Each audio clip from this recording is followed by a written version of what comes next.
وای فرعون چې کله د خدای دعوه نه وکړي د هغې نه مخکې چې کوم دی فرعون وای خلکو ته حکم کړی و وای تاسو زما د محل په دې بهر طرف باندې بسم الله الرحمن الرحیم ولیکئ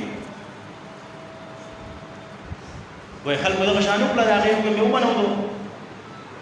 چې کله فرعون د هغې نه پس د خدای دعوه وکړه او بیا فرعون چې کوم دی ځان ته به خدای ویلو انا ربکم الاعلی وای موسی علیه السلام ویل چې یا الله دی فرعون د خو ما ډېر دعوت ورکړو زما خو نه مني بدې کې زه څه خیر نه ینما الله رب عزت طرفه چې کوم دی ارشاد ورته فرمایله کېږي یا موسی لعلك تريد إهلاكه أنت تنظر إلى كفره وأنا أنظر إلى ما كتبه على بابي اے موسی علیہ السلام کې دې شي ته د فرعون د هلاکت سوچ کې ته خو د دې کفر ته ګورې انت تنظر الى کفره وانا انظر الى ما كتبه على بابي زه هغه څه ته ګورم چې دا په خپل په دروازه او په بهر محل لیکلي دي نو هغه څه محترم بسم الله الرحمن الرحیم نو محترم قرآن فات دا خو صرف بسم الله فضائل دي تیمو مختصر دے خبر نیمہ کو مصومہ حضرت عیسیٰ علیہ السلام مبارک راضی وی حضرت عیسیٰ علیہ السلام یواری پا یو مخبر باندې تیریږي پا اغا مخبر کی چکم دے گوری اغیت اللہ رب عزت اخو دلا چی دی قبر کی عذاب دے یو انسان نے دی دی قبر کی عذاب ملاویگی او عذاب قبر حق دی کې څه شک شوبه شته نه نو حضرت عیسی علیه السلام وي تیر شو لاړو دا غینه پس سوخ پس سموده پس بیا حضرت عیسی علیه السلام واپس راځي په هغه مقبره باندې په هغه قبر باندې تیریږي هغه قبر کې هغه مړي ته عذاب نشته په نعمتونو په ثواب کې دي و عیسی علیه السلام دا الله پاک نه دعا وکړه چې الله دا سوجه ده ما ته د دې راز راوښایا چې یو پیر په دې قبر په دې مقبره تیریږم دې انسان ته عذاب په بل پیر تیریږم دې ته عذاب نشته ثواب او نعمت دی د دې ما ته راز راوښایا وای الله رب عزت طرف هغه ته او فرمایلی شول چې اے عیسی علیه السلام دا انسان چې کله وفات شو ګناهګار او ګناه کړی و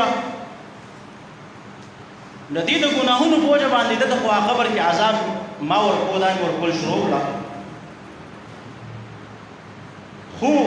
د دې یو معصوم بچی په هغه چې کوم دی مور حامله و د دې د پیدایش نه پس چې کوم دی د دې بیا د دې د وفات نه پس د دې دا معصوم بچی چې کوم دی هغه پیدا شو نو چې کله سناسا د خبرو شو او د سبق ویلو شو مور چې کوم دی هغه یو قاری ته چې کوم دی ماشوم کینو او دغه ماشوم چې کوم دی قاری ورته وایي بسم الله الرحمن الرحیم هغه ماشوم بسم الله الرحمن الرحیم شروع کړه نو الله رب عزت طرفه عیسی علیه السلام ته چې کوم دی دا ویل شو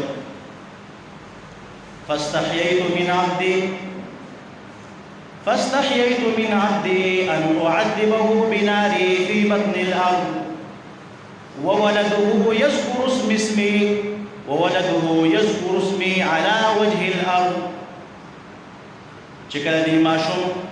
بسم الله الرحمن الرحیم شروع کړه نو ما د دې خپل بنده نه ما له حیا راغله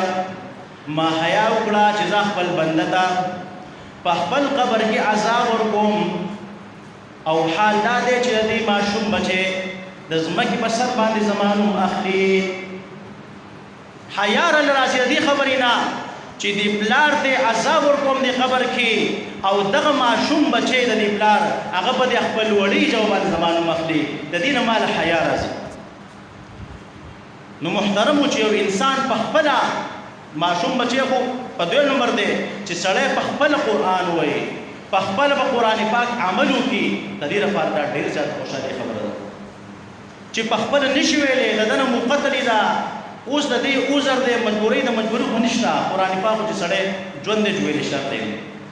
مثال په طور باندې کم از کم په خپل اولاد محنت وکړو په هغې کوشش وکړو چې قرآن دی کېنو حدیث دی کېنو د علماو مخکې دی کېنو چې څه ناڅه په دې نن سبا دور کې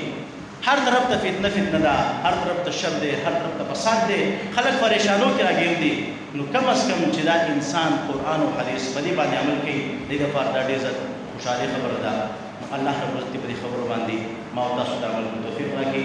واخر دعوانا ان الحمد لله رب العالمين